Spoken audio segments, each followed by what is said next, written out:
Hi friends, first నేను oil వేసాను, తర్వాత ఉల్లిగడ్డలు వేసాను. అవి మంచిగా అయినాక కాస్త అల్లిగడ్డ అనేది వేయాలి. టీ స్పూన్ వేసుకోండి. తర్వాత మంచి కలుపుకోండి. మంచి కలుపుకున్న తర్వాత కొంచెం కాస్త కొత్తిమీర వేసుకోవాలి.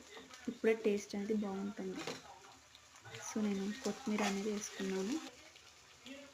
తర్వాత చిక్కుడుకాయ టమాటాలని వేసుకొని బాగా మంచిగా కలుపుకోవాలి.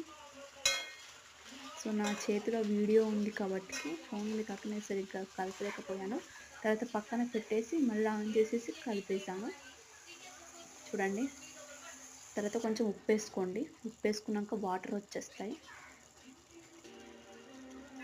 వాటర్ వచ్చినాక బాగా కలుపుకోండి. చూసారా ఎలా వాటర్ వచ్చాయో. మనం ఉప్పు వేసుకుంటే వాటర్ అలా వచ్చేస్తాయి. పచ్చితనం అనేది అంతా వెళ్ళిపోతుంది.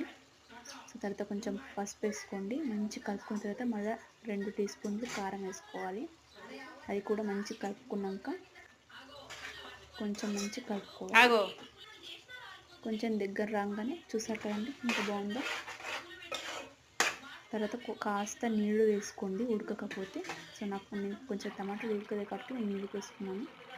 సో నీళ్ళు పోసుకున్నాక కొంచెం దగ్గర అయితే దింపేయడమే. సో నా ఫోన్లో ఛార్జింగ్ లేదు కాబట్టి చేశాను. ప్లీజ్ సబ్స్క్రైబ్, కామెంట్ చేయండి.